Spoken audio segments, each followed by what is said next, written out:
له فلا مضل له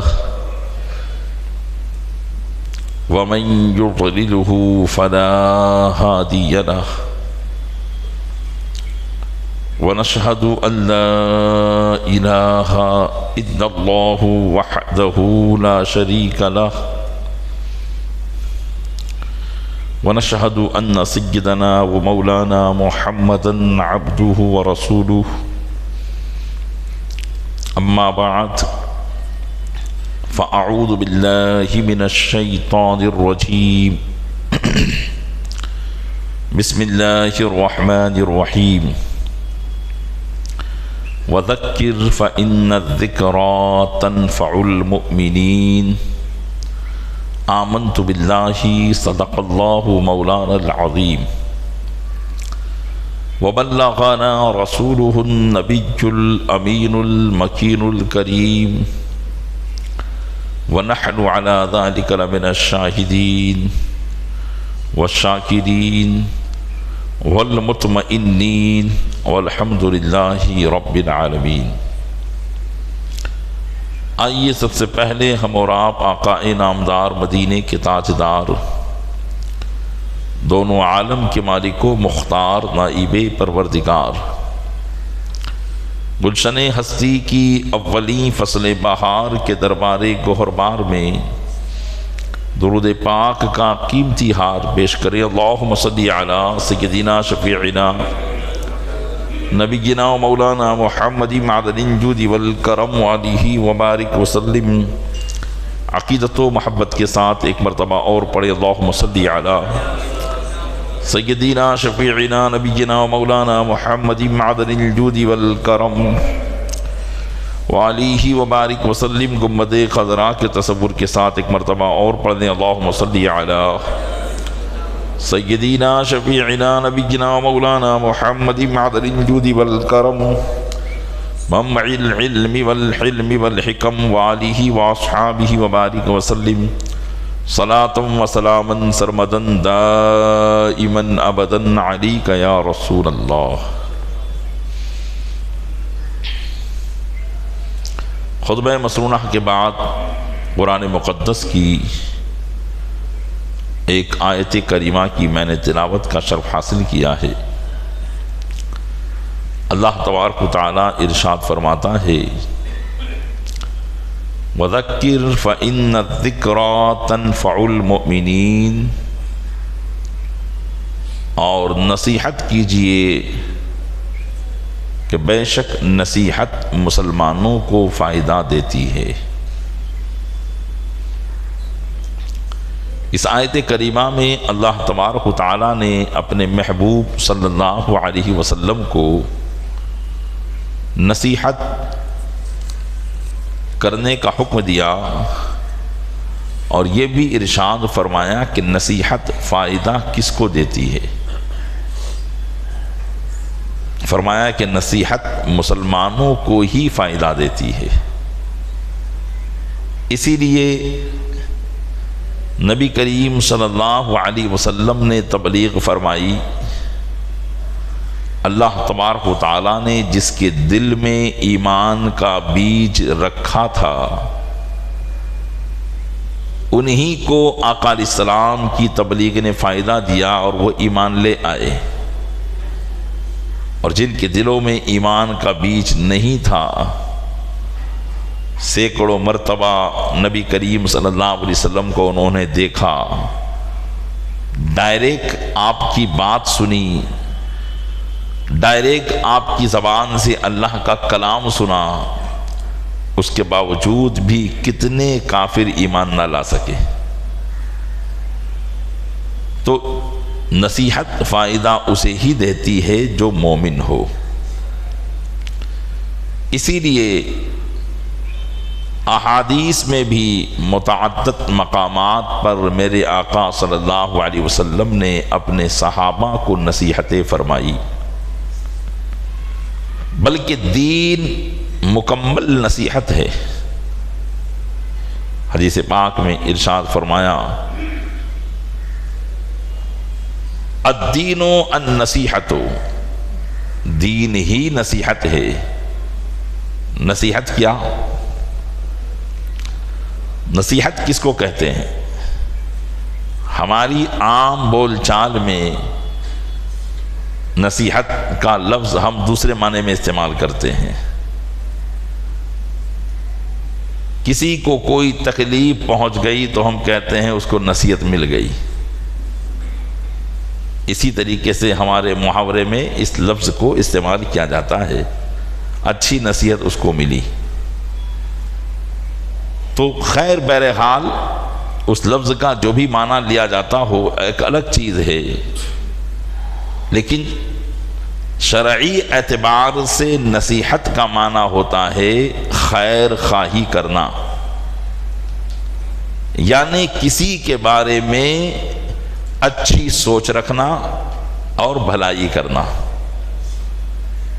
تو نبی کریم صلی اللہ علیہ وسلم نے جو ارشاد فرمایا الدین و النصیحت، دین مکمل نصیحت ہے، یعنی دین دوسرے کے ساتھ بھلائی کرنے کا نام ہے، اس کے بارے میں اچھا سوچنے کا نام ہے، اس کے بارے میں اچھا گمان کرنے کا نام دین ہے. اس لیے کہا گیا کہ نصیحت اللہ کے لیے کرو، نصیحت رسول کے لیے، فرشتوں کے لیے، مومنین کے لیے. مطلب یہ ہے کہ اللہ کے بارے میں بھی اچھا سوچو، رسول کے بارے میں بھی اچھا گمان رکھو، فرشتوں کے بارے میں بھی ایک دوسرے مسلمان ایک دوسرے کے بارے میں اچھا گمان رکھے. ایک مسلمان دوسرے مسلمان کو بھلائی پہنچانے کی کوشش کرے، اس کے حق میں اچھائی کو سوچے، برائی کو نہ سوچے. اسی لیے نبی کریم صلی اللہ علیہ وسلم نے صحابہ کو برائیوں سے بچایا اور نیکیوں کی طرف انہیں متوجہ کیا. یہ نصیحت، کیونکہ مومن کا دنیا میں برائی سے بچنا اور نیکیوں کی طرف متوجہ ہونا یہ اس کی دین اور دنیا، یعنی دنیا اور آخرت دونوں کے بہتر ہونے کا ذریعہ ہے. اگر ہمیں کوئی غلط کام جس میں ہم مبتلا ہیں آ کر بتائے ہی نہیں کہ یہ غلط کام ہے، اور ہم اسی غلط کام کو کرتے رہیں تو ظاہر سی بات ہے ہم نے اس غلط کام کو کر کے اپنی دنیا بھی برباد کر لی اور اپنی آخرت بھی برباد کر لی. لیکن اگر کوئی ہمیں آ کر بتائے، سمجھائے اور کہے کہ یہ جو کام آپ کر رہے ہو یہ غلط ہے، آپ یہ کام کیجئے، آپ وہ کام کیجئے، وہ اچھا کام ہے، تو اس نے ہمارے ساتھ یہ خیر خواہی کی، اس نے ہمیں نصیحت کی. اب ہم اس کی بات پر عمل کر لیں تو اپنی دنیا بھی بہتر ہوگی اور آخرت بھی بہتر ہو جائے گی. تو یہ ہے نصیحت. اور قرآن کریم نے اسی کو فرمایا ذکر فإن الذکریٰ تنفع المؤمنین. آپ نصیحت کرتے چلے جائیے، نصیحت مومن کو ہی فائدہ دیتی ہے. تو نصیحت کرنے والا یہ نہ دیکھے کہ میری نصیحت یار کسی پر اثر نہیں کر رہی ہے، میں نصیحت اب کیا کروں، بلکہ وہ اللہ کا جو پیغام ہے لوگوں تک پہنچا دے. جس کے دل میں حقیقی ایمان ہوگا یہ باتیں اس کے دل میں اثر کر جائے گی. اسی لیے ایک زمانے سے علماء، صوفیاء، بزرگان دین، اولیاء کرام اپنے ماننے والوں کو نصیحت کر رہے ہیں. بیانات ہوتے ہیں، واعظ و نصیحت کی گفتگو ہوتی ہے، بات چیت ہوتی ہے، بہت سی باتیں یہاں بتائی جاتی ہے، پھر بتائی جاتی ہے، پھر بتائی جاتی ہے، کئی مرتبہ بتائی جاتی ہے، اسی امید پر کہ جس کے دل میں اللہ نے حقیقی ایمان کی چاشنی رکھی ہے اس کا دل ضرور ان باتوں کو قبول کرے گا. تو اس لیے اس سے مسلمانوں کو رکنے کا حکم نہیں دیا گیا کہ کوئی مان ہی نہیں رہا ہے تو پھر بتانے سے مقصد کیا ہے، بلکہ ہمیں حکم دیا گیا کہ تم بتاتے رہو، منوانا ہمارا کام ہے. آج نہیں تو کل مانیں گے، سب نہیں تو کچھ نہ کچھ تو مانیں گے، اس لیے بتاتے رہو. شریعت کے احکام، شریعت مطہرہ کے احکام بتاتے رہو، اللہ اور رسول کے فرمانات اور ارشادات لوگوں کو سناتے رہو، کبھی نہ کبھی ان کے درمیان یہ ضرور فائدہ ہوگا. ہمارے بزرگان دین نبی کریم صلی اللہ علیہ وسلم کی اسی پیروی کو کرتے ہوئے واعظ و نصیحت فرماتے تھے. ان کی مجلسیں ہماری طرح لگتی تھی. ان کے یہاں پر بھی لوگ آتے تھے اپنی آخرت کو سنوارنے کے لیے. ان سے نصیحت قبول کرتے, ان کی باتوں پر عمل کرتے اور اپنے دین اور دنیا دونوں کو سنوار لیا کرتے تھے. تو کوئی بزرگ ایسے نہیں گزرے جنہوں نے اللہ کے اس فرمان پر عمل نہ کیا ہو. ذکر فإن الذکر تنفع المؤمنین, نصیحت کریں کہ نصیحت مومنین کو فائدہ دیتی ہے. ہمارے ہر اللہ کے ولی ان نصیحتوں کو کرتے رہے. حضرت امام جعفر صادق رضی اللہ تعالیٰ عنہ جن کا یوم وصال کل کے دن گزرا 15 رجب اور 22 رجب کو بھی ان کی فاتحہ لگائی جاتی ہے. تو یہ دیکھیے کہ انہوں نے بھی نصیحتیں فرمائی ہیں. ہم ان کا نام تو یاد رکھتے ہیں لیکن ان کے جو کام ہیں وہ ہمیں یاد نہیں رہتے. آئیے حضرت امام جعفر صادق رضی اللہ تعالیٰ عنہ کے اقوال اور ان کی نصیحتوں سے کچھ باتیں آپ کی خدمت میں پیش کروں کہ انہوں نے بھی قرآن کے اس حکم پر عمل کیا. وَذَكِّرْ فَإِنَّ الذِّكْرَ تَنفَعُ الْمُؤْمِنِينَ, نصیحت کریں کہ نصیحت مومنین کو فائدہ دیتی ہے. تو براہ راست ڈائریکٹ تو ہمیں ان کی نصیحت کا سننے کا شرف حاصل نہ ہوا, لیکن چلیے کتابوں کے ذریعے بیانات کے ذریعے ہم ان کی نصیحتوں کو سن لیں. لیکن اس سے پہلے میں حضرت امام جعفر صادق رضی اللہ تعالیٰ عنہ کا تعارف پیش کروں گا کہ آخر کار حضرت امام جعفر صادق رضی اللہ تعالیٰ عنہ یہ کس شخصیت کا نام ہے. یہ تو سب جانتے ہیں کہ آپ آل رسول ہیں, نبی کریم صلی اللہ علیہ وسلم کے گلشن کے مہکتے پھول ہیں, لیکن ان کا نسب حضرت امام جعفر صادق رضی اللہ تعالیٰ عنہ اپنے والد گرامی حضرت امام محمد باقر اور ان کے والد حضرت امام زین العابدین اور ان کے والد شہید کربلا حضرت امام حسین رضی اللہ تعالیٰ عنہ ہیں. تو یوں حضرت امام جعفر صادق رضی اللہ تعالیٰ عنہ امام حسین کے پرپوتے ہیں اور ائمہ اہل بیت میں چھٹے امام ہیں. یہ آپ کا آبائی رشتہ کہ آپ حضرت امام حسین رضی اللہ تعالیٰ عنہ کے پرپوتے, امام زین العابدین کے پوتے اور حضرت امام باقر رضی اللہ تعالیٰ عنہ کے بیٹے ہیں. اور دوسری طرف والدہ محترمہ کی طرف سے حضرت امام جعفر صادق کو جو نسبت حاصل ہے وہ بھی بڑی عمدہ ہے.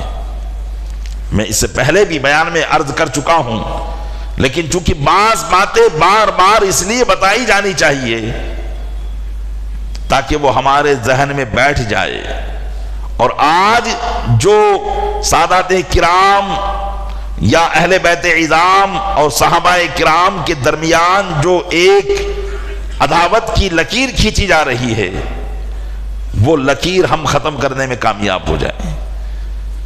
اور صحابہ اور اہل بیت کے درمیان جو دشمنی کے واقعات گھڑ گھڑ کے لوگ سناتے ہیں, معاذ اللہ رب العالمین, اور اس سے ایمان کو برباد کیا جاتا ہے.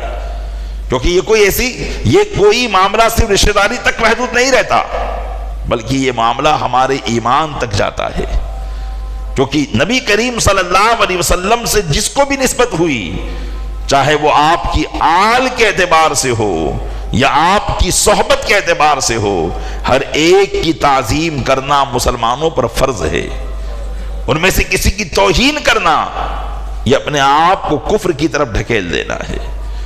اس لیے صحابہ کرام علیہم رضوان کی تعظیم و توقیر بھی کی جائے گی اور اہل بیت اعظام سے محبت اور ان کی تعظیم و توقیر بھی کی جائے گی. تو غور کریں, حضرت امام جعفر صادق رضی اللہ تعالیٰ عنہ کی والدہ کون تھی؟ ان کی والدہ حضرت سیدتنا ام فروہ رضی اللہ تعالیٰ عنہ تھی. اور حضرت سیدتنا ام فروہ کون ہے؟ یہ حضرت ابو بکر صدیق رضی اللہ تعالی عنہ کی پرپوتی ہیں. کن کی پرپوتی؟ حضرت ابو بکر صدیق رضی اللہ تعالیٰ عنہ کی پر پوتی ہیں حضرت ام فروہ رضی اللہ تعالیٰ عنہ، کیونکہ ان کے والد کا نام، حضرت ام فروہ کے والد کا نام حضرت محمد قاسم، اور ان کے والد کا نام محمد، اور ان کے والد کا نام حضرت ابو بکر صدیق رضی اللہ تعالیٰ عنہ۔ تو ان کے والد گرامی حضرت قاسم، ان کے والد گرامی کے دادا حضرت ابو بکر صدیق رضی اللہ تعالیٰ عنہ ہیں۔ اب جو لوگ یہ کہتے ہیں کہ معاذ اللہ حضرت صدیق اکبر رضی اللہ تعالیٰ عنہ نے اہل بیت کے حق کو چھین لیا تھا، تو کیا وہ لوگ حضرت ابو بکر صدیق سے رشتہ داری قائم کر سکتے تھے؟ حضرت امام جعفر صادق رضی اللہ تعالیٰ عنہ کو شیعہ اور سنی دونوں جماعتوں میں وہ مقام حاصل ہے، بلکہ شیعت میں تو حضرت امام جعفر کی فقہ پر وہ لوگ کہتے ہیں کہ ہم عمل کرتے ہیں۔ آپ نے سنا ہوگا فقہ جعفری پر وہ عمل کرتے ہیں، جبکہ یہ صرف ان کا دعویٰ ہے اور اس دعوے میں وہ جھوٹے ہیں۔ وہ حضرت امام جعفر صادق کے بھی نقش قدم پر صحیح معنوں میں نہیں چلتے، اس لیے کہ اگر حضرت امام جعفر صادق کے نقش قدم پر چلتے ہوتے تو ان کے پر نانا کی بارگاہ میں گستاخی کرتے ہوئے نظر نہ آتے، جبکہ یہ لوگ حضرت ابو بکر صدیق رضی اللہ تعالیٰ عنہ کی خلافت کو خلافت غاصبانہ کہتے ہیں کہ یہ غاصبانہ خلافت ہے۔ مولا کائنات کے حق کو چھین کر حضرت صدیق اکبر نے اپنی خلافت کا اعلان کیا تھا، معاذ اللہ رب العالمین۔ تو یہ غور کریں کہ جہاں رشتہ داری کا یہ معاملہ کہ حضرت امام جعفر صادق رضی اللہ تعالیٰ عنہ کی خود والدہ حضرت ام فروہ حضرت ابو بکر صدیق رضی اللہ تعالیٰ عنہ کی پر پوتی ہو، یہاں رشتہ داری کا معاملہ ایسا ہو کہ ہاں ان کے آپس میں اس طرح کے کوئی معاملات ہو سکتے تھے؟ بالکل نہیں ہو سکتے تھے۔ اور حضرت امام جعفر صادق رضی اللہ تعالیٰ عنہ خود اپنے زمانے میں ظاہری زندگی میں حضرت صدیق اکبر رضی اللہ تعالیٰ عنہ کی تعظیم اور توقیر کیا کرتے تھے۔ لوگوں نے آپ سے پوچھا کہ آپ حضرت صدیق اور فاروق کے بارے میں کیا کہتے ہیں؟ تو آپ فرماتے میں ان کے بارے میں کیا کہہ سکتا ہوں، یہ تو وہ لوگ تھے جو جنت کا پھل کھایا کرتے تھے، اللہ کے محبوب سے جن کو صحبت کا شرف حاصل تھا، ایسے لوگوں کے بارے میں کیا کہہ سکتا ہوں؟ بلکہ میں تو اس بات کی امید رکھتا ہوں کہ کل قیامت کے دن مجھے حضرت صدیق اکبر اپنی شفاعت سے نوازیں گے۔ یہ حضرت امام جعفر صادق کا عقیدہ حضرت ابو بکر صدیق رضی اللہ تعالیٰ عنہ کے بارے میں ہے۔ تو پیارے اسلامی بھائیوں، یہ باتیں اس لیے بار بار بتانا ضروری ہے۔ آج ہماری پرابلم یہی ہے کہ ہمارے بڑے بڑے جاننے والے بھی اپنے عقائد سے واقف نہیں ہوتے، اہل سنت و جماعت کے نظریات سے واقف نہیں ہوتے، اور دوسری جماعت میں ان کے بچے بھی یہ ساری باتیں جانتے ہیں۔ اور وہ بچے کس طرح جانتے ہیں؟ معاذ اللہ رب العالمین، جو ان کے بڑوں نے ان کو سکھایا ہے، اور یہ ایک طریقے سے چلا آ رہا ہے۔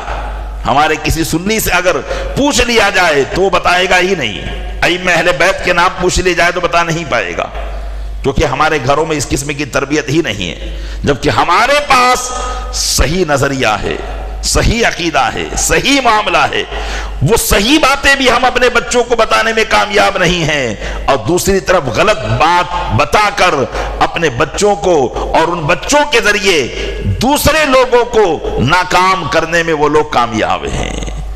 تو اس لیے ضروری ہے پیارے اسلامی بھائیوں، صرف دنیا داری میں پڑے رہ کر ہم اپنے ایمان کو کہیں برباد نہ کر دیں، اپنے دین کے قریب آئیں، دین کی باتوں کو جانیں، اس کی تاریخ کو جانیں، صحابہ اور اہل بیت کے معاملات کے بارے میں علم حاصل کریں۔ یہ ہمارے لیے ضروری ہے، اسی سے ہمارے ایمان کی حفاظت ہوگی، ورنہ کب ایمان برباد ہو جائے کچھ کہا نہیں جا سکتا۔ آج حالات ایسے ہیں، اچھے لوگ ان کی سوچ کو ٹٹولا جاتا ہے تو پتا چلتا ہے کہ یہ تو اندر سے بالکل کھوکھلا ہو چکا ہے۔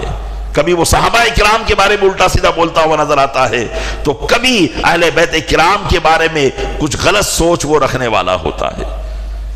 وجہ کیا ہے؟ وجہ یہی ہے کہ ہم نے صحیح باتوں کو نہیں جانا تو غلط باتیں ہمارے دلوں میں آ گئی۔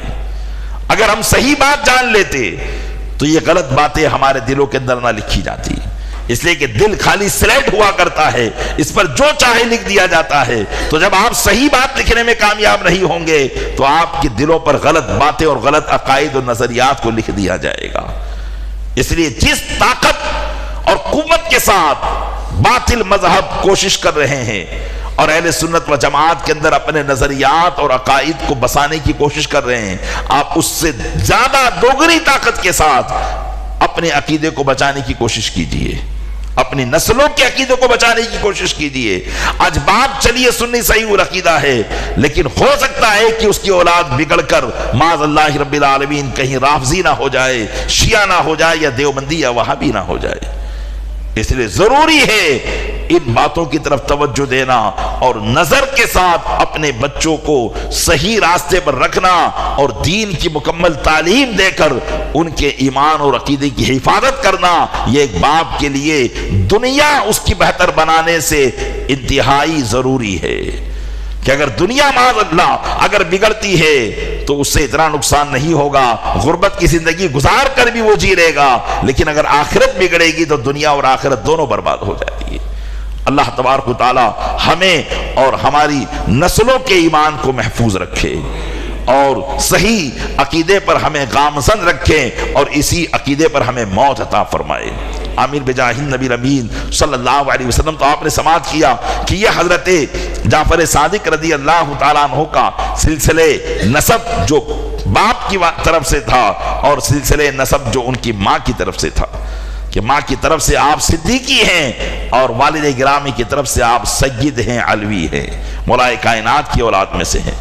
حضرت امام جعفر صادق رضی اللہ تعالیٰ عنہ یہ کیا تھے؟ یہ ائمہ اہل بیت میں بہت بڑے علم والے تھے۔ ان کے علم کا اندازہ ہم نہیں لگا سکتے ہیں کہ انہیں اللہ نے کتنا علم عطا فرمایا تھا۔ نبی کریم صلی اللہ علیہ وسلم کے سینہ اقدس سے جو علم چلا، مولا کائنات سے ہوتا ہوا، حسنین کریمین سے ہوتا ہوا، جو علم حضرت امام جعفر صادق تک پہنچا تھا، ان سے پہلے اس علم کو ظاہر کرنے کا موقع کسی کو نہیں مل پایا، لیکن وہ علوم حضرت امام جعفر صادق کے دست مبارک پر ظاہر ہوئے تھے اور ان علوم کو آپ نے ظاہر کیا تھا جو علوم نبی کریم صلی اللہ علیہ وسلم سے سینہ بسینہ چلے آ رہے تھے اور ابھی تک پوشیدہ تھے۔ حضرت امام جعفر صادق کے زمانے میں آ کر ان علوم کا اظہار ہوا۔ اسی وجہ سے بڑے بڑے علماء آپ کی بارگاہ میں آیا کرتے تھے اور آپ سے علم حاصل کیا کرتے تھے۔ آپ کے سٹوڈنٹس اور آپ کے طلبہ کو جان کر آپ جان جائیں گے کہ حضرت امام جعفر صادق کتنے بڑے عالم دین تھے۔ آپ کی بارگاہ میں آنے والے اور آپ کی بارگاہ سے علم حاصل کرنے والے حضرت امام ابو سفیان بن عیینہ، حضرت سفیان ثوری اور حضرت امام اعظم رضی اللہ تعالیٰ عنہ جیسی ذات بابرکات ہے کہ حضرت امام اعظم رضی اللہ تعالیٰ عنہ جن کا فقہ اور اجتہاد اس قدر بلندی پر ہے کہ نبی کریم صلی اللہ علیہ وسلم نے ان کی پیدائش سے کئی سال پہلے ارشاد فرمایا تھا کہ اگر علم سریا پر بھی پہنچے گا تو فارس کے بیٹوں میں ایک بیٹا ایسا ہوگا جو علم سریا سے لے آئے گا۔ اس حدیث کی تشریح کرتے ہوئے محدثین شارحین ارشاد فرماتے ہیں کہ سوائے ابو حنیفہ نعمان بن ثابت کے علاوہ کوئی اور ایسا نہیں ہو سکا جس کا علم اتنا ظاہر ہوا اور جس نے اپنے علم سے اتنا لوگوں کو فائدہ پہنچایا ہے۔ اور اس حدیث پاک کے مصداق امام اعظم ابو حنیفہ رضی اللہ تعالیٰ عنہ ہی ہے اور بحمدہ تعالیٰ ہم انہی کے مقلد ہیں، انہی کے مسائل نکالے ہوئے جو ہیں ہم ان پر عمل کرتے ہیں، اسی لیے ہم کو حنفی کہا جاتا ہے۔ ہم حنفی ہیں اور ان کے نقش قدم پر چلنے والے ہیں۔ امام اعظم ابو حنیفہ یہ ہمارے امام حضرت امام جعفر صادق کی بارگاہ میں علم حاصل کرنے کے لیے حاضر ہوا کرتے تھے۔ تو اس سے پتہ آپ اندازہ لگا سکتے ہیں کہ اتنے بڑے امام جس کی بارگاہ میں علم حاصل کرنے جائیں تو پھر ان استاذ کا مقام کتنا بلند ہوگا۔ حضرت امام جعفر صادق کا مقام نسب کے اعتبار سے تو کوئی شک و شبہ ہی نہیں ہے، علم کے اعتبار سے کتنا بلند و بالا مقام آپ کا ہوگا۔ یہ حضرت امام جعفر صادق اور بلکہ حضرت امام اعظم رضی اللہ تعالیٰ عنہ کی پوری زندگی علم کے حصول اور علم کو پھیلانے میں نکلی ہے.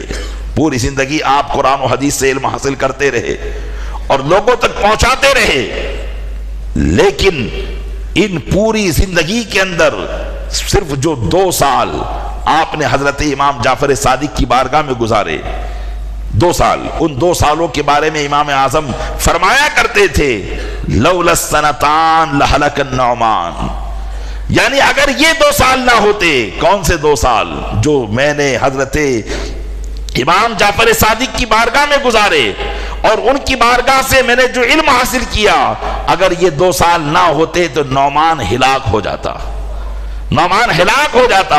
ساری عبادت ریاضت ایک طرف، سارا علم کا سیکھنا سکھانا ایک طرف، اور یہ 2 سال جو حضرت امام جعفر صادق کی بارگاہ میں گزارے، امام اعظم نے فرماتے یہ 2 سال میرے بڑے کام کے ہیں. پیارے اسلامی بھائیوں، اس سے آپ کے علم کا اندازہ لگتا ہے کہ حضرت امام جعفر صادق رضی اللہ تعالیٰ عنہ کتنے بڑے علم کے مقام پر فائز تھے. اسی لیے میں نے کہا کہ وہ علوم جو سینہ بہ سینہ چلا آ رہا تھا، حضرت امام جعفر صادق کے زبان مبارک پر ظاہر ہوا. بڑے بڑے علماء ائمہ آپ کی بارگاہ میں آئے اور انہوں نے آپ سے علم کو حاصل کیا. حضرت امام جعفر صادق رضی اللہ تعالیٰ عنہ نے بھی اپنے ماننے والوں کو بڑی نصیحت فرمائی اور اللہ کے اس فرمان پر عمل کیا، وَذَكِّرْ فَإِنَّ الذِّكْرَ تَنفَعُ الْمُؤْمِنِينَ. نصیحت کیجئے کہ نصیحت مومنین کو نفع پہنچاتی ہے. ایک مسلمان دوسرے مسلمان کو نصیحت کرے، ایک مسلمان دوسرے مسلمان کو دین کی باتیں پہنچائے. آئیے حضرت امام جعفر صادق رضی اللہ تعالیٰ عنہ کی ان نصیحتوں میں سے چند آپ کی خدمت میں پیش کرنے کی کوشش کرتا ہوں.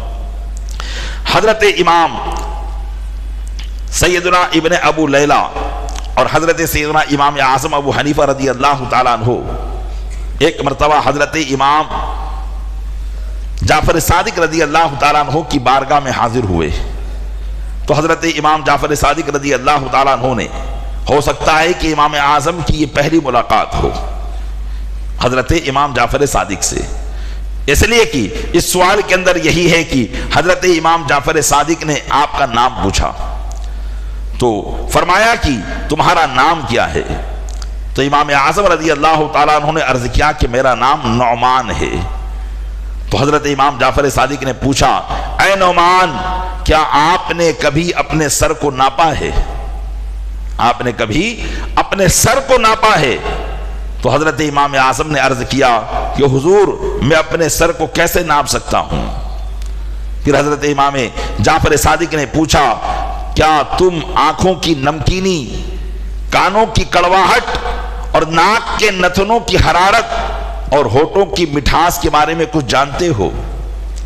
یعنی آنکھ میں جو پانی ہوتا ہے وہ نمکین ہوتا ہے، کان میں جو پانی ہوتا ہے وہ کڑوا ہوتا ہے، اور ناک کے نتنوں میں حرارت یعنی گرمی ہوتی ہے، اور جو ہے ہونٹوں پر مٹھاس ہوا کرتی ہے.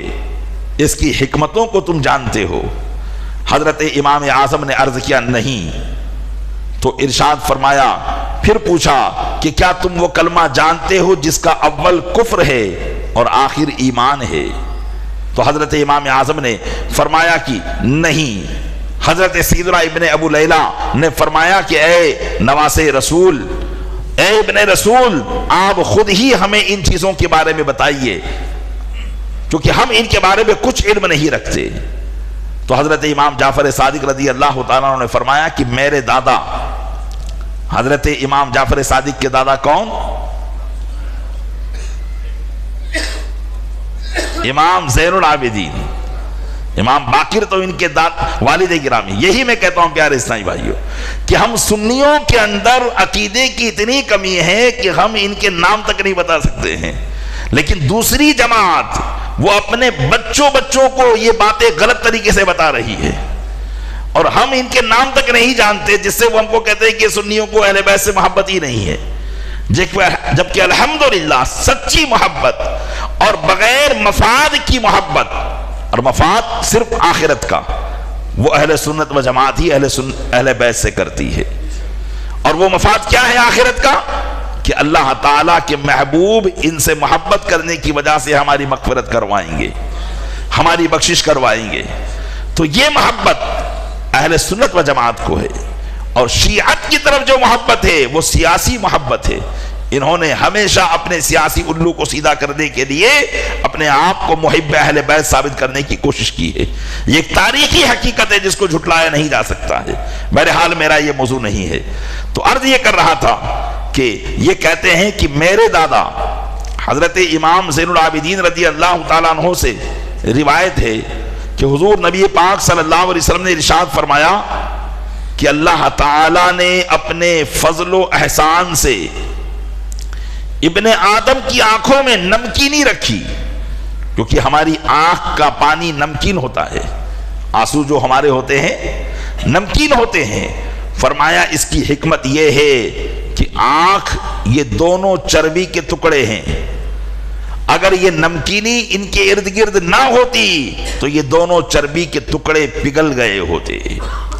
اس حکمت کے پیش نظر یہاں پر نمکینی رکھی گئی، اور فرمایا کہ ابن آدم پر یہ اللہ کا بہت بڑا احسان ہے، اور اس نے اپنا فضل اور مہربانی کرتے ہوئے اس کے کانوں میں کڑواہٹ رکھی۔ کڑواہٹ اس لیے رکھی تاکہ جو کیڑے مکوڑے ہوں ان کے لیے رکاوٹ بن جائے، ورنہ کان سے دماغ کا راستہ ہوتا ہے، اگر یہ کڑواہٹ نہ ہوتی تو کیڑے مکوڑے دماغ تک چلے جاتے اور ابن آدم کے لیے معاملہ گمبھیر ہو جاتا۔ لیکن جب کوئی کیڑا اندر جاتا ہے تو کان کی کڑواہٹ کو پا کر وہ واپس پلٹ کر آ جاتا ہے، یا پریشان ہوتا ہے تو خود انسان اس کو نکالنے کی کوشش کر دیتا ہے۔ اور فرمایا کہ اللہ تبارک و تعالیٰ کا فضل و احسان ہے کہ اللہ تبارک و تعالیٰ نے ابن آدم کی ناک کی نتنوں میں حرارت رکھی، یعنی گرمی رکھی، جس سے وہ بو کو سونگھتا ہے۔ اگر یہ نہ ہوتا تو سارا دماغ بدبودار ہو جاتا۔ پھر فرمایا کہ اللہ تعالیٰ نے بڑا فضل و احسان کیا کہ انسان کے ہونٹوں پر مٹھاس رکھی، اس کے ہونٹوں پر مٹھاس رکھی جس کے ذریعے وہ ہر چیز کا ٹیسٹ چکھ لیتا ہے، اور لوگ اس کی گفتگو کی مٹھاس سے لطف اندوز ہوتے ہیں۔ اگر ہونٹ میں بھی کڑواہٹ رکھ دی جاتی تو وہ کسی قسم کی مٹھاس کو نہ چکھ سکتا تھا، بلکہ اپنی زبان سے بھی وہ کسی کو محسوس نہیں کر سکتا تھا۔ آپ غور کریں کہ یہ بات اگرچہ حکمت و دانائی کی ہے، لیکن ان کی مجلسیں کن باتوں سے مصروف ہوا کرتی تھی؟ یہ اپنے ماننے والوں کو کس قسم کی نصیحتیں کیا کرتے تھے جو دین کا بھی فائدہ کرے اور دنیا کا بھی فائدہ کرے؟ خود حضرت امام جعفر صادق رضی اللہ تعالیٰ عنہ نے اپنی اولاد کو نصیحت فرمائی۔ آج ہم دین اور دنیا کے بارے میں اپنی اولاد کو نصیحت نہیں کرتے۔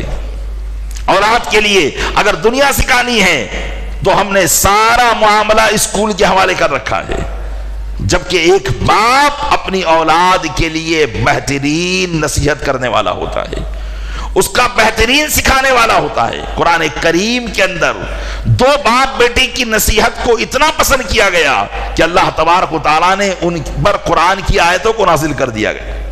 اور وہ کون سے؟ حضرت لقمان نے جو اپنے بیٹے کو نصیحت کی تھی، ان کی نصیحتوں کو اللہ نے پوری سورہ لقمان کو نازل فرما کر باپ کی اپنے بیٹے کی نصیحت کو نازل فرما دیا۔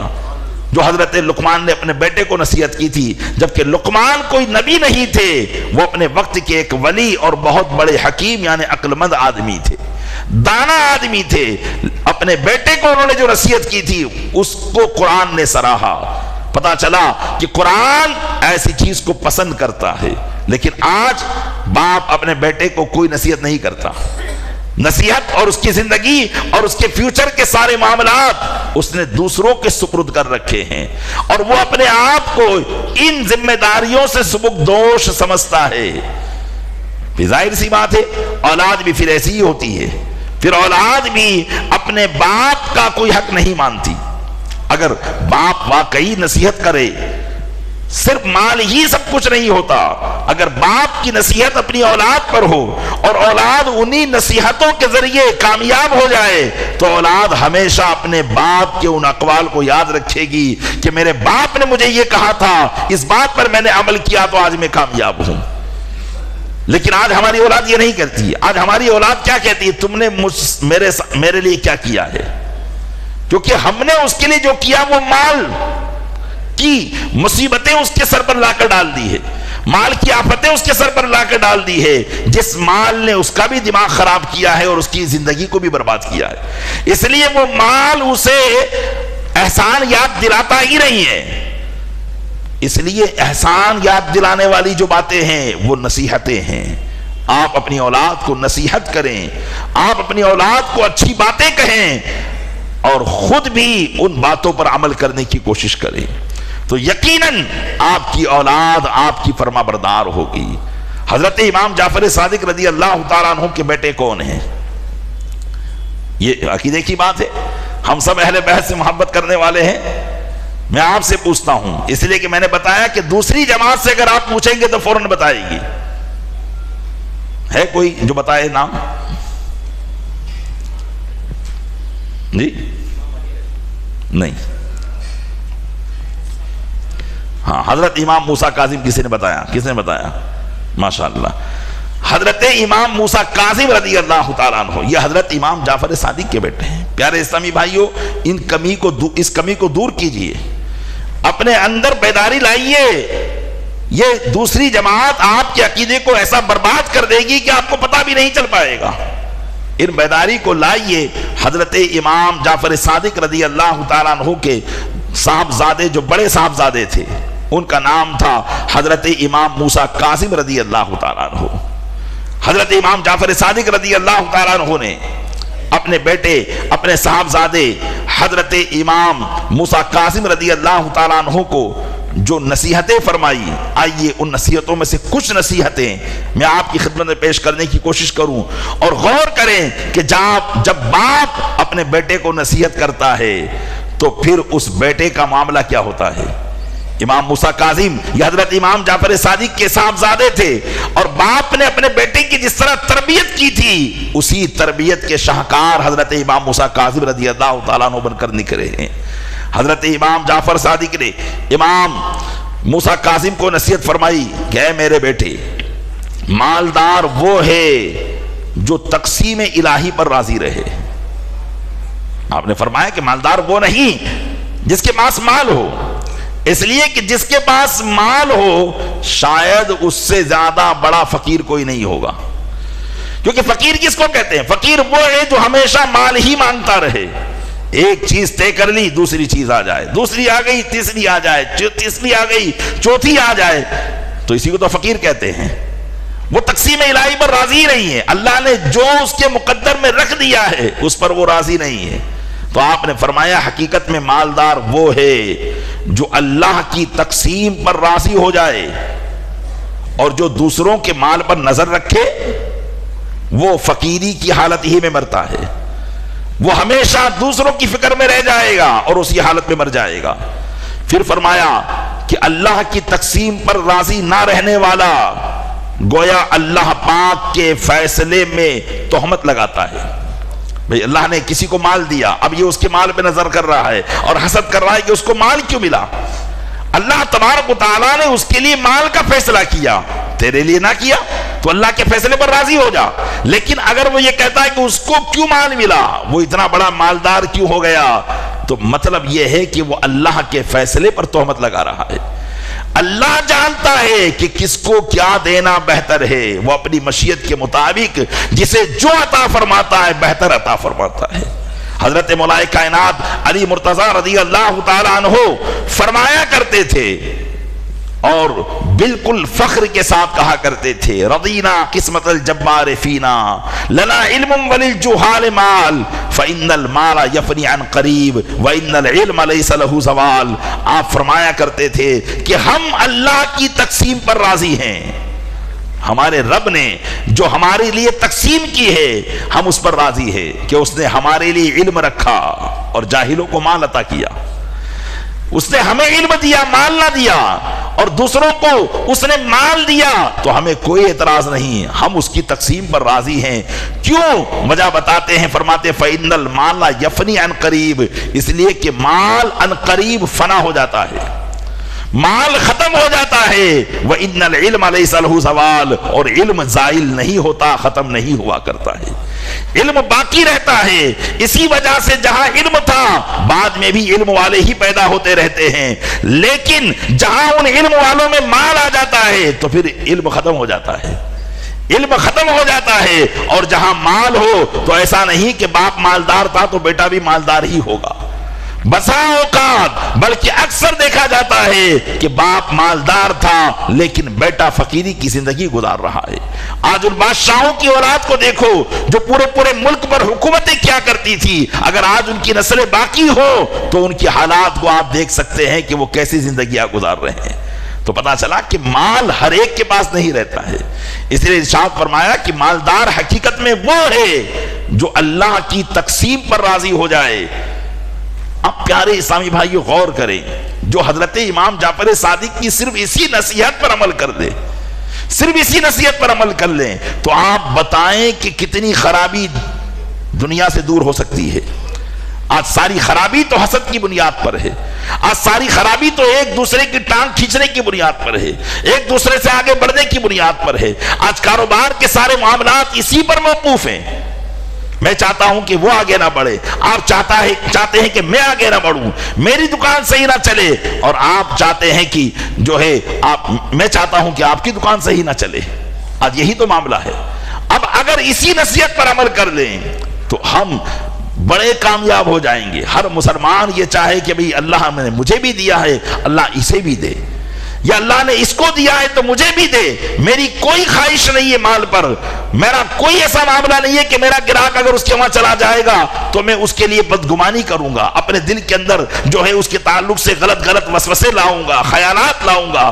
یہی چیزیں تو ہمیں آج تباہ و برباد کرتی چلی جا رہی ہے۔ انہی باتوں نے باپ کو بیٹے سے اور بیٹے کو باپ سے اور بھائی کو بھائی سے دور کر رکھا ہے کہ وہ بھائی کیوں مالدار ہو گیا، اس کا کاروبار اتنا کیوں چمک گیا، میرا کیوں نہیں چمک رہا ہے۔ اس کا مطلب وہ اللہ کی تقسیم پر راضی نہیں ہے۔ اگر وہ اللہ کی تقسیم پر راضی ہو جائے کہ میرے رب نے میرے حق میں یہی فیصلہ کیا تھا سو میرے لیے یہی بہتر ہے، اور اس کے لیے اگر مال ہے تو اس کے لیے مال بہتر تھا، اس لیے اس کے حق میں مال کا فیصلہ کیا گیا ہے۔ تو امام جعفر صادق نے فرمایا اپنے بیٹے کو، اے بیٹا مالدار وہ ہے جو اللہ کی تقسیم پر راضی ہو جائے۔ اور دوسری صحبت آپ نے ارشاد فرمائی جو بڑی کام کی نصیحت ہے، اگر واقعی اس نصیحت پر آج کے انسان عمل کر لیں تو دنیا سے خرابی ختم ہو سکتی ہے۔ حضرت امام جعفر صادق نے فرمایا کہ میرے بیٹے، دوسرے کے عیبوں سے پردہ ہٹانے والے کے عیب ظاہر ہو جاتے ہیں۔ جو دوسروں کی عیب دری کرتا ہے، کسی کے عیب کھولتا ہے، کسی نہ کسی دن اس کے بھی عیب ظاہر ہو جاتے ہیں۔ پھر فرمایا بغاوت کی تلوار بلند کرنے والا بغاوت کی تلوار سے خود قتل کر دیا جاتا ہے۔ پھر فرمایا کسی کے لیے گڑھا کھودنے والا خود ہی اس گڑھے میں گر جاتا ہے۔ اور فرمایا بے وقوفوں کی صحبت میں بیٹھنے والا حقیر و ذلیل ہو جاتا ہے۔ جو شخص بے وقوفوں کی صحبت میں بیٹھتا ہے وہ حقیر و ذلیل ہوتا ہے۔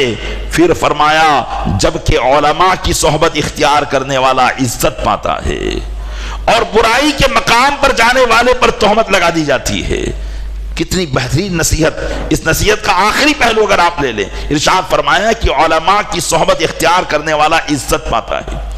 پیارے اسلامی بھائیوں، یہ 100-150 سال کا عرصہ جو مسلمانوں کا ہم دیکھیں تو بات یہی ہوئی کہ ہمارے غیروں نے ہمارے مسلمانوں کو علم والوں کی صحبت سے دور کر دیا ہے، علم والوں کے تعلق سے غلط فہمی کا شکار کر کے کہ ان کے پاس جاؤ گے تو یہ فلاں کام تم کو سونپ دیں گے، وہ کام کروا لیں گے، نماز کی دعوت دیں گے، تم سے 10 مسئلے بتا کر کاروبار کے اندر روک لگا دیں گے، حلال حرام کے اندر تم کو الجھا دیں گے۔ اس طرح کی باتیں غیروں نے مسلمانوں کے دماغ میں ڈالی اور وہ کامیاب ہو گئے، اور مسلمانوں کے دماغ میں وہ بات آ گئی۔ اس لیے آپ دیکھیں گے کہ ایک بڑا بزنس مین ہے، اس کے پاس بیٹھنے کے لیے 10 تیار ہیں، لیکن کوئی مسجد کے امام کے پاس بیٹھنے کے لیے تیار نہیں ہے، کوئی ان کے پاس آ کر نصیحت حاصل کرنے کے لیے تیار نہیں ہے۔ جبکہ ایک علم والا آپ کی دنیا کی بھی بہتری کو بیان کرتا ہے اور آخرت کی بھی بہتری کو بیان کرتا ہے۔ یہاں میں بات کر رہا ہوں علم والوں کی، جو حقیقت میں علم والے ہیں، ورنہ اس لائن میں بھی بہت سے ایسے ہیں جو بے علم ہیں، بے علم ہو کر اپنا لبادہ بدل کر وہ آ گئے ہیں اور گمراہیت کو پھیلا رہے ہیں۔ یہاں بات ہے حقیقت میں جو عالم ربانی ہے، حقیقت میں جو خلوص اور للہیت کے لیے کام کرتا ہے، امام جعفر صادق فرماتے ہیں کہ ان کی صحبت میں بیٹھا کرے۔ اپنے بیٹے کو فرمایا کہ ان کی صحبت میں بیٹھنے والا عزت پاتا ہے، اللہ تعالیٰ اسے بلندی عطا فرماتا ہے۔ پیارے اسلامی بھائیو، ہمارے بزرگان دین کی بارگاہ میں آپ دیکھیں، یقیناً ایک مسلمانوں کا رجحان تھا اس وقت کہ وہ بزرگوں کی بارگاہ میں جایا کرتے تھے، علماء کی بارگاہ میں جایا کرتے تھے، اور علماء کی بارگاہ میں جا کر نہ جانے کیسے کیسے بڑے منصب پر وہ فائز ہو جایا کرتے تھے۔ لیکن آج ہمارا معاملہ بالکل مختلف ہے۔ اگر بعض لوگ اپنے پیران عظام، اگر واقعی ان کے پیر بحیثیت پیر ہیں، عالم ربانی ہیں، ان کی بارگاہ میں بھی جاتے ہیں تو اپنے مفاد اور مقصد کی خاطر، فتنہ فساد پھیلانے کی خاطر، دوسری چیزیں ان سے حاصل نہیں کرتے، بس اپنے مسائل کو کسی طریقے سے وہاں سلجھا لے، اس خاطر ہم لوگ جایا کرتے ہیں۔ اگر کاروبار بگڑ رہا ہے تو تعویذ کے لیے، بیمار پڑ گیا ہے تو تعویذ کے لیے۔ اصل چیز علم، اصل چیز جو علماء سے حاصل کرنی ہے وہ کیا ہے؟ وہ اللہ و رسول کے وہ پیغامات ہیں جو علماء کے سینوں میں ہیں، جو علماء کے سینوں میں ہیں۔ اسی لیے قرآن نے فرمایا فَاسْأَلُوا أَهْلَ الذِّكْرِ إِن كُنتُمْ لَا تَعْلَمُونَ، علم والوں سے پوچھو اگر تم جانتے نہ ہو۔ قرآن نے اس بات کی ترغیب کیوں دلائی؟ اور یہ پوچھنا کب ہوگا؟ جبکہ تم علماء کی صحبت میں بیٹھو گے تو تمہارا سوال اس علم کو نکالنے کی چابی ہے۔ تم سوال کرو گے علم باہر آئے گا، لیکن یہاں سوال کس کو کرنا ہے؟ بلکہ یہاں تو سامنے سے سکھایا جاتا ہے، اس کو سیکھنے کے لیے کوئی تیار نہیں ہے۔ پیارے اسلامی بھائیوں، یہی وجہ ہے کہ ہماری ترقیوں کے اندر روڑے آ گئے ہیں۔ ہم جو ترقی نہیں کر پا رہے ہیں، ہم اپنے بزرگوں کی نصیحت کو بھول گئے۔ بس ہم نے ہر بزرگ کی ایک تاریخ کو منا لیا اور ہم نے سوچ لیا کہ ہم نے ان کی روح کو خوش کر دیا ہے۔ کنڈے آئے، ہم نے نیاز دلا لی اور سوچ لیا کہ امام جعفر صادق خوش ہو جائیں گے۔ یقیناً ایصال ثواب کرنا یہ شریعت کے مطابق ہو تو بالکل مستحسن کام ہے، اچھا کام ہے، اللہ کی بارگاہ میں محبوب کام ہے۔ لیکن کیا صرف اسی سے ہماری ترقی ہے؟ ہم صرف کھانے پینے میں لگے رہے، عرس آیا عرس منا لیا، عرس کے اندر ان کی فاتحہ درود کر دی، ہم نے ان کے اقوال پر فرمان پر غور ہی نہیں کیا کہ وہ بتا کر کیا گئے ہیں، ان کا عرس کیوں منایا جا رہا ہے؟ کیا صرف سندل پیش کرنے کا نام عرس ہے؟ یہ سندل پیش کرنا تو صاحب مزار کی عظمت اور عزت کے لیے ہے، ورنہ تو عرس ان کا یہ ہے کہ انہیں اللہ کی بارگاہ سے جو انعامات ملے، اکرامات ملے، اللہ نے ان کو جو بلند مرتبے پر فائز کیا، حقیقت میں ان کا یہ عرس ہے۔ سندل پیش کرنا تو یہ ہماری بہتری کے لیے ہے۔ تو ہم پیارے اسلامی بھائیوں یہ چند رسومات کے اندر الجھ کر رہ گئے، حقیقت میں ہم ان بزرگوں کی تعلیمات کے قریب نہیں پہنچ پا رہے ہیں اور ہمیں دانستہ طور پر ان چیزوں سے دور کیا جا رہا ہے۔